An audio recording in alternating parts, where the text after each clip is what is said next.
नमस्कार। राज्यसभा ने एक बिल पास किया है जिसके तहत जो कोरोना के योद्धा हैं, कोरोना वॉरियर्स, हिंदुस्तान में आजकल ये नाम बहुत चलन में है। पूरी दुनिया में लोग कोशिश कर रहे हैं, जो हेल्थ सर्विसेज से जुड़े हुए हैं और तमाम दूसरे पेशों से जुड़े हुए हैं, वो लोगों की उनके स्वास्थ्य की रक्षा करने की हर मुमकिन कोशिश कर रहे हैं, लेकिन वहाँ पर उन्हें वो लक़ब हासिल नहीं है वॉरियर का। वॉरियर्स हिंदुस्तान में ज़्यादा बनाए जाते हैं। इस कानून के तहत अगर आपने कोरोना वॉरियर्स के ऊपर कोई हिंसक कार्रवाई की, उनके साथ किसी तरह की बदतमीज़ी की, तो आपको 5 बरस तक की सज़ा हो सकती है। अच्छी बात है, होनी भी चाहिए। और क्योंकि जो लोग अपने फ़र्ज़ को अंजाम दे रहे हैं और हिंदुस्तान में समाज की सेवा कर रहे हैं, क्योंकि सभी लोग समाज की सेवा करने के लिए आते हैं हिंदुस्तान में। आईएएस ऑफिसर भी समाज की सेवा करने के लिए आता है और तमाम लोग, अच्छी बात है। वैसे सरकारी मुलाजिमों के लिए, डॉक्टर्स के लिए, पुलिस के लिए, तमाम लोगों के लिए बहुत सारे कानून हैं कि उन्हें अपने कर्तव्य के निर्वहन से ना रोका जाए, सरकारी कामकाज में बाधा ना डाली जाए। कुछ बरस हुए जब उत्तर प्रदेश के एक मिनिस्टर को सज़ा हुई, 20 बरस उनके ख़िलाफ़ एक मामला चलाया, मुकदमा चला। उनके ऊपर इल्ज़ाम ये था कि उन्होंने एक पोस्टमैन के साथ अभद्रता की थी। उनके घर पे वो पोस्ट देने आया था और उन्होंने उसके साथ बदसलूकी की थी और उसे सज़ा दी गई। लेकिन क्या हिंदुस्तान में कोई कानून ऐसा भी है जो जनता के साथ जो बदतमीज़ी की जाती है, अभद्रता, अपमान, तिरस्कार, प्रताड़ना, कदम कदम पर उसको ज़लील किया जाता है समाज के सेवकों की तरफ से, तो क्या उससे बचाव का भी कोई रास्ता है? कोई ऐसा कानून है जिसमें उन्हें कोई संरक्षण मिलता हो? हम खामोश रहते हैं, लेकिन जब खुद पर गुजरती है तो हमें अचानक तमाम तरह के ज्ञान की प्राप्ति हो जाती है। कुछ महीने हुए, हमारे एक फेसबुक के फ्रेंड ने, जो काफ़ी उम्र दराज हैं, उसने हमारे ऊपर तंज कसा जब कलकत्ता में डॉक्टर्स बदतमीज़ी कर रहे थे मरीज़ों के साथ कि आप उन लुंगी वालों का पक्ष ले रहे हैं। बहरहाल इस तरह के लोग जो हैं उनसे हमारी बातचीत होती रहती है, क्योंकि आजकल लोगों के जो बाल हैं वो धूप में ज़्यादा सफ़ेद हो रहे हैं। लेकिन दिक्कत ये है कि जब एक जनप्रतिनिधि जाता है, कोई राजनीतिक कार्यकर्ता, कोई सामाजिक कार्यकर्ता जाकर जनता के हुकूक़ के लिए लड़ता है, किसी भी सरकारी दफ्तर में, किसी भी अस्पताल में, कहीं भी, तो अक्सर उस पर दबंग का, बदतमीज़ी का ये इल्ज़ाम लगा दिया जाता है। कानपुर का एक बड़ा युवा विधायक इरफान सोलंकी, वो जाकर लड़ा क्योंकि मरीज़ों के साथ डॉक्टर्स बदतमीज़ी कर रहे थे, क्योंकि पार्टी कर रहे थे मेडिकल कॉलेज के स्टूडेंट्स। और फिर उस मुद्दे को आप समझ ही सकते हैं कि उसे दे दिया गया सांप्रदायिक रंग। और सबसे बड़ी बात यह है कि जो हमारे देश की जो स्वास्थ्य सेवाएं, उनकी बेहद लचर हालत है। या तो बहुत सारे वो 5 स्टार होटल टाइप के हैं जहाँ पर तबीयत से जनता की कटाई होती है, वहाँ एक वो धंधा है, उनके लिए वो कारोबार है। अलग बात है कि दावा करते हैं, जैसे कि हिंदुस्तान के 5 स्टार होटल वाले हैं, उनका एक अलग ही फ़लसफ़ा है। वो बड़ी बेशर्मी के साथ कहते हैं हमारे लिए जो गेस्ट है वो गॉड की तरह है। 25,000 रुपये का एक रात का कमरा देकर भगवान की तरह है मेहमान। क्या जो हमारे देश की परंपरा है अतिथि देवो भव, वो पेड सर्विस थी? पेइंग गेस्ट के लिए आप कह सकते हैं कि वो मेहमान है भगवान की तरह। बहरहाल वो एक अलग इशू है, उस पर कभी दोबारा बातचीत होगी। लेकिन हमारे यहाँ जो गांव हैं और छोटे कस्बे हैं, वहाँ पे बहुत ख़राब हालत है। झोला छाप, जिनको अपना नाम तक लिखना नहीं आता, अंगूठा छाप, वो तमाम लोग डॉक्टरी का पेशा संभाले हुए हैं। आशा, जिसकी फुल फॉर्म होती है एक्रीडेटेड सोशल हेल्थ एक्टिविस्ट, अनपढ़ और जाहिल औरतों ने किस कदर कमीशन खोरी का खेल किया है।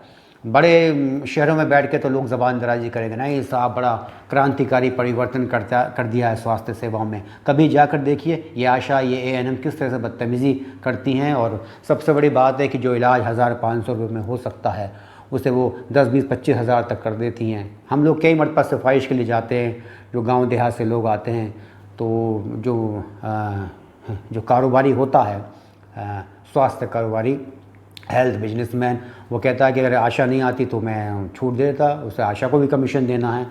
और सरकारी अस्पतालों की हालत तो कहने की ज़रूरत नहीं है। बद इंतज़ामी, बदसलूकी, इंसान को जानवर की तरह समझना, उसके साथ बदतरीन व्यवहार करना, वो बहुत पुरानी बात है। एक वक्त हुआ करता था जब प्राइवेट हॉस्पिटल्स में लोगों के साथ बड़ी तमीज़ के साथ पेश आया जाता था।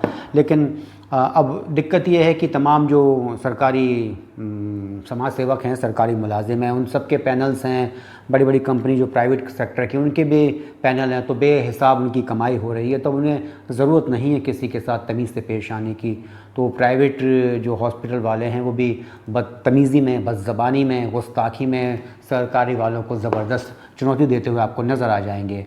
फिर वही दिक्कत है, अगर किसी तीमारदार ने, किसी मरीज ने कुछ कह भी दिया तो अचानक वही दबंगों के अत्याचार। और ये हिंदुस्तान की एक अजीब हालत है कि सब के सब लोग सिस्टम के साथ हो जाते हैं। ये बात सही है कि अब इस वक्त जो सरकारें हैं, राज्य सरकारें हैं और हमारी केंद्र सरकार है, वो बहुत ज़्यादा प्रो सिस्टम हैं।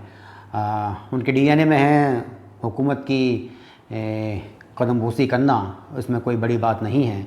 और डॉक्टर्स के ख़िलाफ़ हम क्या कर सकते हैं? 304A है इंडियन पिनल कोड की धारा, या तो उसमें जो सज़ा है उसे कम से कम 10 बरस किया जाए। फिर हमारे वकील भाई बताएंगे कि ज़बान दराज़ी और बदतमीज़ी जो जनता के साथ की जा रही है उसका किस तरीके से प्रतिकार करना है।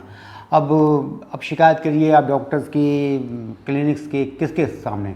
मेडिकल काउंसिल ऑफ इंडिया के सामने। और ये जो मेडिकल काउंसिल में शिकायत की जाती है, इसका तो यही मतलब हुआ कि आप शिकारी के सामने जाकर फरियाद कर रहे हैं कि उसने शिकार क्यों किया, तो इसका तो कोई औचित्य बनता नहीं है। जब पहले जो यूपीए की गवर्नमेंट थी उसने कई कोशिशें की, जिसमें ग्रामीण क्षेत्र में एक 3 साला डॉक्टर के कोर्स की बात थी, लेकिन मेडिकल काउंसिल ऑफ इंडिया को ये बर्दाश्त नहीं हुआ। मेडिकल कॉलेज की जो मंजूरी दी जाती है उसमें धांधलीबाजी होती है, ज़बरदस्त तरीके से पैसा लिया जाता है, वो तमाम बातें हैं। लेकिन अगर जब सरकार कोशिश करती है कोई राहत देने की आम जनता को, तो सबके सब लोग एक हो जाते हैं। तमाम लोग चाहते हैं कि हिंदुस्तान जैसे बड़े देश में भी क़िल्लत बनाए रखी जाए स्वास्थ्य सेवाओं की, ताकि मनमानी करने का मौका उन्हें फ़राहम हो। भारत में बेशुमार लड़के लड़कियां हैं, नौजवान, जो डॉक्टर बनने की और पैरा मेडिकल स्टाफ बनने की सलाहियत रखते हैं। लेकिन फिर वही खेल है कि प्राइवेट में बहुत ज़्यादा फ़ीस है, सरकारी में रिजर्वेशन का खेल है, और फिर कोशिश की जाती है कि शॉर्टेज को बनाए रखा जाए। बायोलॉजी से न जाने कितने लाखों बच्चे पढ़ते हैं, लेकिन अब क्या करें, नहीं है किसी के पास जाके या तो कोटा में जाके कोचिंग करें या जो प्राइवेट कॉलेजेस हैं उसमें दाखिला दें। इसके लिए बहुत बड़े काम किए जाने की ज़रूरत है। और यही वजह है कि मेडिकल काउंसिल ऑफ इंडिया हर मुमकिन कोशिश करती है कि नए कॉलेजों के रास्ते में बाधा उत्पन्न करे, या तो पैसा लेकर उन्हें मंजूरी दे या फिर उनके सामने ऐसे व्यवधान खड़े कर दे कि वो कहीं ना कहीं सिमट कर रह जाएं, और जो एक डॉक्टर्स की जो किल्लत है वो बनी रहे। या तो विदेश भाग जाते हैं बड़े बड़े इंस्टीट्यूशन से करके, वहाँ जाके खिदमत करते हैं अमेरिका में, यूरोप में। और हिंदुस्तान में क्या है, अब जैसे झोला छाप है उसके ख़िलाफ़ पुलिस को कार्रवाई करने का हक़ नहीं है। जो मेडिकल ऑफिसर होता है ज़िले का, वो पहले FIR कराएगा, फिर जाके कार्रवाई होगी। अगर ये पुलिस को दे दिया जाए तो कम से कम उनसे हफ्ता महीना तो बांधेगी, और कब मूड करा और अगर किसी ने शिकायत की तो वो कार्रवाई भी कर सकते हैं। और सबसे शर्म की बात है, सबसे गुस्से की बात है कि डॉक्टर्स के लिए, नर्सों के लिए, पैरामेडिकल स्टाफ के लिए रोज़मर्रा की बात होती है कि कौन मर रहा है, कौन गिर रहा है। वो कहते हैं उनके लिए तो डेली रूटीन है। भाई तुम्हारे के लिए डेली रूटीन होगा, लेकिन जो मरीज़ है, जो गिड़गिड़ा रहा है और आपसे फरियाद कर रहा है कि भाई देखिए मेरा ये मरीज़ है, ये इसकी हालत बड़ी नाजुक है, आप इसको देख लीजिए, इस पे तवज्जो दीजिए, वो हंस रहे हैं, ठट्टे मार रहे हैं, क्योंकि उनके लिए ये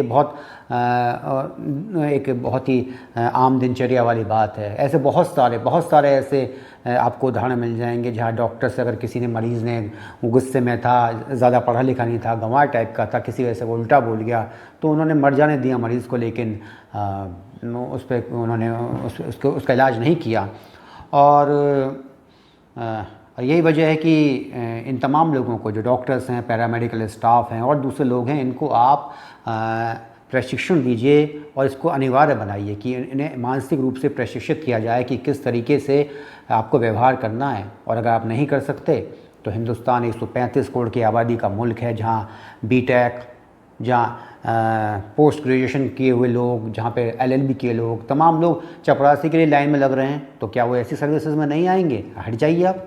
ये हिंदुस्तान को तो ईश्वर का आशीर्वाद है कि इसके पास एक बड़ी आबादी है और बहुत पढ़े लिखे लोग हैं, वो चाहे तो कुछ चंद सालों में सब कुछ नए सिरे से पैदा करने की एक उसके अंदर क़ुव्वत है।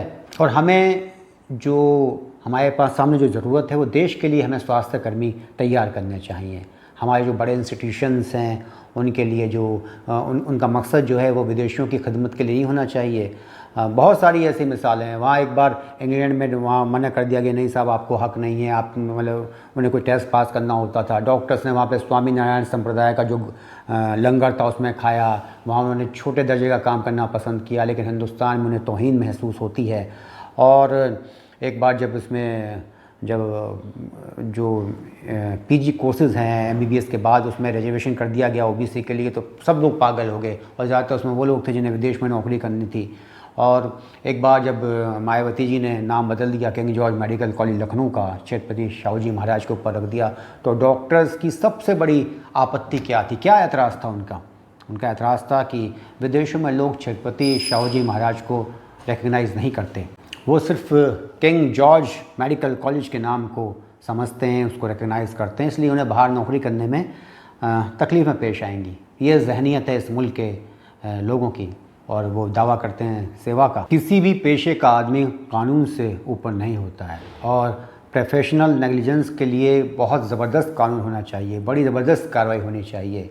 आप कानूनों में खामियों का फ़ायदा उठाकर बच जाएं तो ये हिंदुस्तान जैसे मुल्क के लिए ही नहीं, हर सभ्य मुल्क के लिए शर्म की बात होनी चाहिए।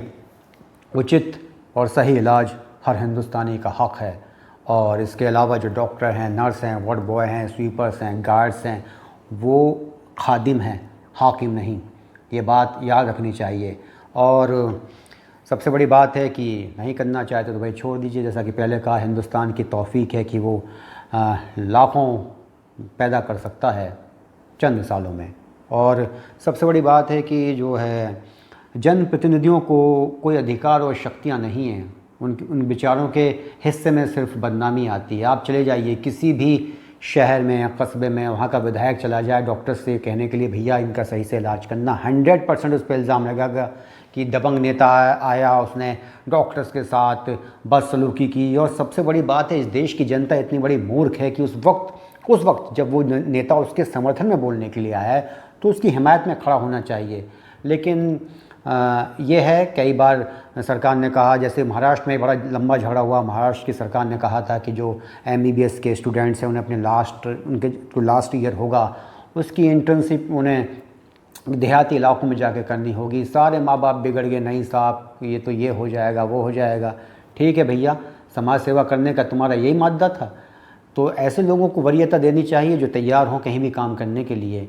लेकिन इस देश की बदकिस्मती है कि जो लोग सिस्टम को निचोड़ने की, उसका बेजा फ़ायदा उठाने की ताकत और मंशा रखते हैं, हमेशा उन्हीं को कामयाबी मिलती है। ये बात सही है कि डॉक्टर्स के साथ कोई बदतमीज़ी नहीं होनी चाहिए, उसके साथ हिंसक हमले नहीं होने चाहिए, और लेकिन उसके लिए भी एक कोड ऑफ कंडक्ट होना चाहिए।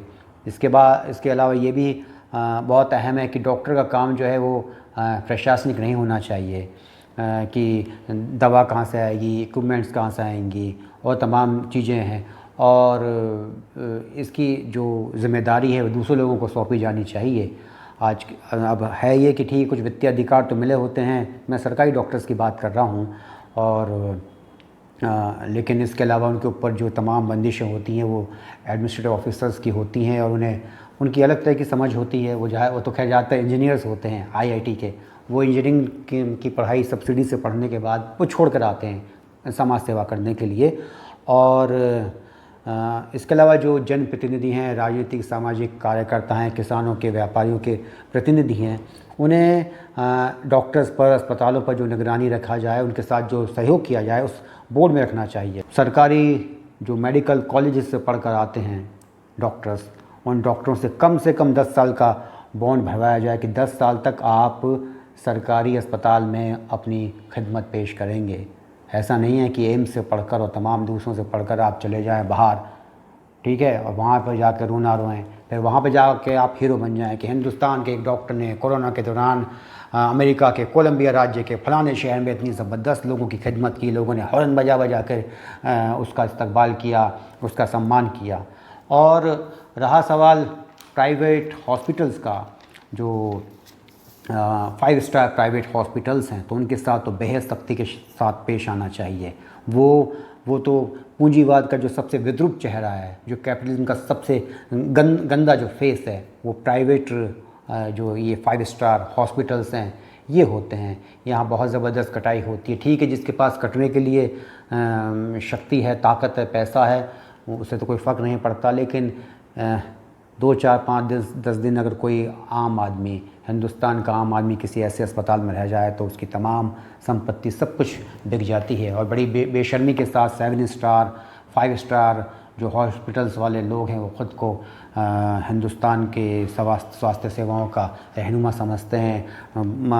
भगवान के तौर पर लोग चाहते हैं कि लोग उन्हें पूजें। और आजकल तो एक नया चलन चला है कि कोई बड़ा डॉक्टर है, वो किसी बड़े नेता की खिदमत करता है, किसी के घुटने बदलता है, किसी के और तमाम काम करता है तो पद्मश्री मिल जाती है। भाई डॉक्टर्स को किस बात की पद्मश्री, क्या कर दिया डॉक्टर ने?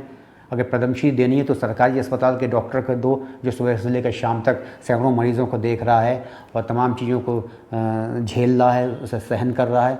जो प्राइवेट हॉस्पिटल में बैठा हुआ है, जो बड़े 5 स्टार हॉस्पिटल में बैठा हुआ है, उसने क्या देश के लिए क्या कर दिया, उसकी क्या खिदमत है? तो क्या करें? कोरोना के ऊपर जो बेचारा फील्ड में डॉक्टर अपनी मेहनत कर रहा है, उससे आप नहीं पूछ रहे हैं। वो नरेश त्रेहन बैठा हुआ है, नरेश त्रेहन ने क्या खिदमत कर दी देश की? उसके मैदानता में किस गरीब का इलाज किया जा रहा है?